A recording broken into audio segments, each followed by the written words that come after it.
Welcome to codePannu. Let us see examples of equal to and not equal to operators. Let us write some conditions for string variables. String variable is a name given to store a word or a sentence. Here I'm going to create a variable to save the color of my puppy. So I write my puppy color is equal to black within quotes because strings should always be written inside quotes. Now I'm going to write a condition to check if my puppy color is brown. So I write print open bracket close bracket and inside the brackets my puppy color equal to brown within quotes. Save the file and run the code.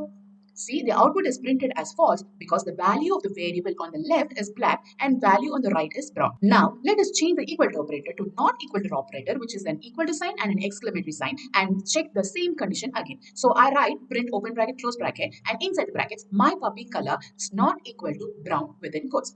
Save the file and run the code again. The output is printed as true because the value on the left is not equal to the value on the right. To know more about operators, follow or subscribe codePannu.